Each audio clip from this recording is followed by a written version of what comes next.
first guest is one of TV's most popular stars. He's gotcha'd and gunged the best. Will you please welcome to my house party, Noel Edmonds!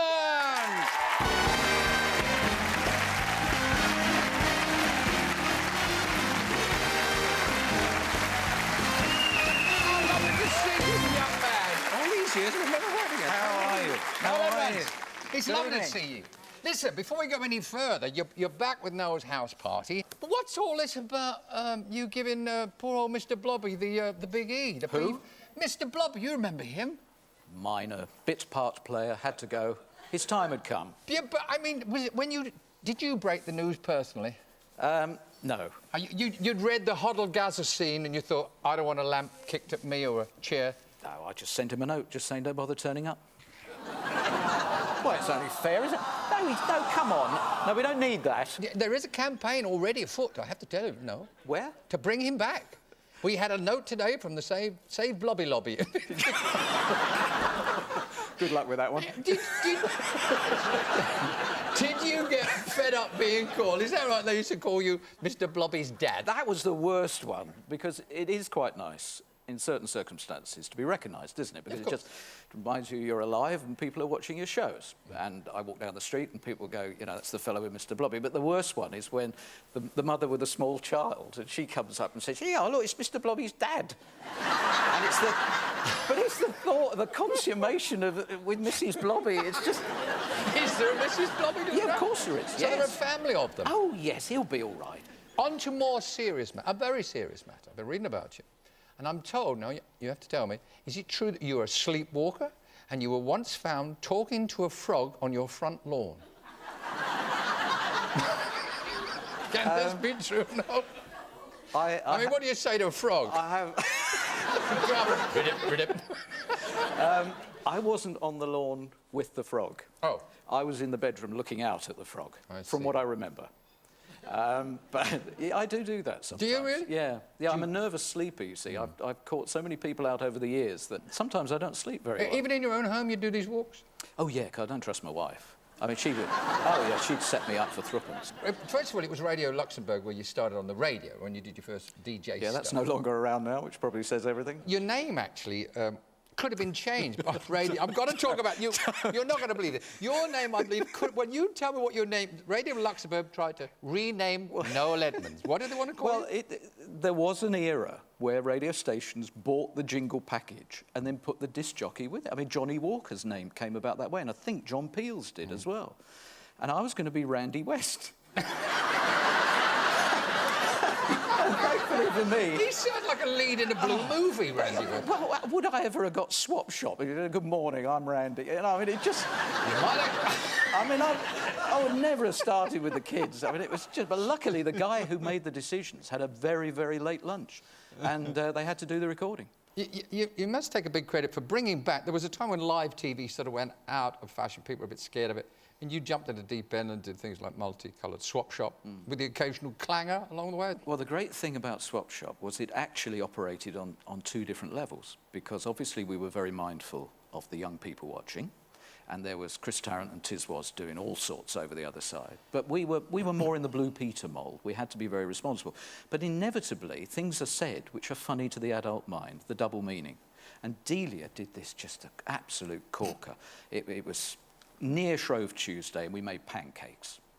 And she said, right, there's the batter, and we go. And she was about to do the ingredients, and she'd poured the thing in the pan. It was one of those really heavy, sort of French pan type things, and she said, throw the pancake. So I went, oh, and this thing was shot straight up into the, you know, the grid and the lights, and never reappeared.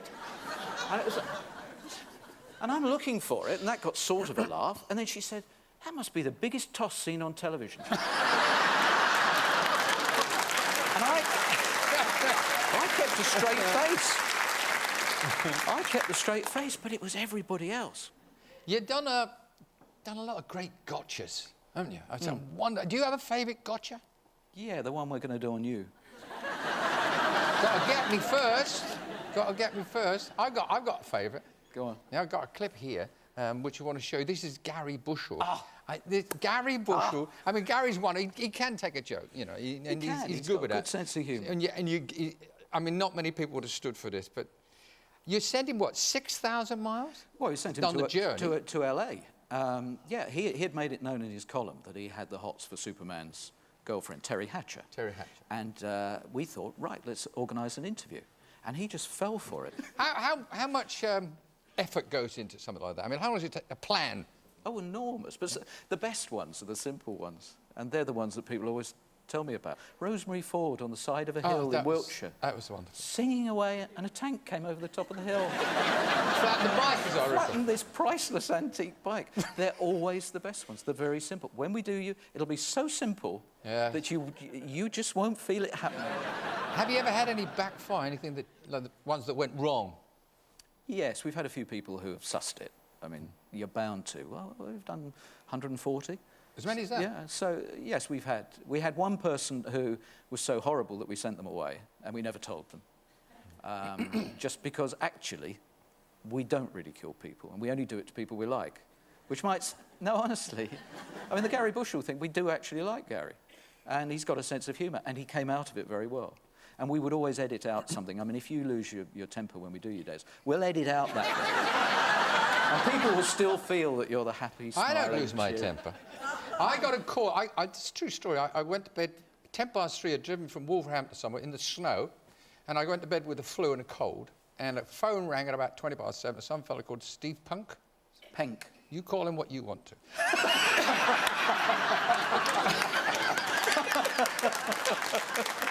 Woke me up and asked me would I... He said that it was David Bower's manager, and David would love you to do an album with him, Des.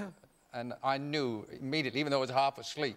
And I like to think I've got a sense of fun. Lord knows I've had enough jokes over the years, so I just talked double rubbish to him and then told him if he couldn't think of anything funny, he should get a different job. So I would try and be gracious if you ever get me. Well, the best one, and I can't remember exactly the details, but I do remember the individual. Jonathan King phoned me and just gave me such an earwigging because I'd cost him £70,000. And I'm saying, what?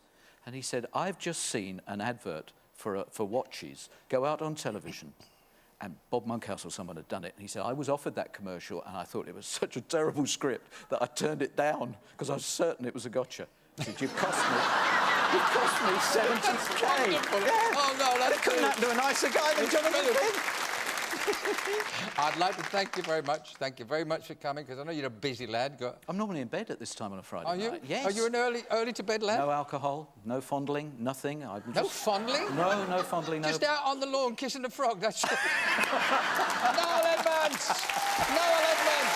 Bring it now. Noel Edmonds! The lad. Thank you.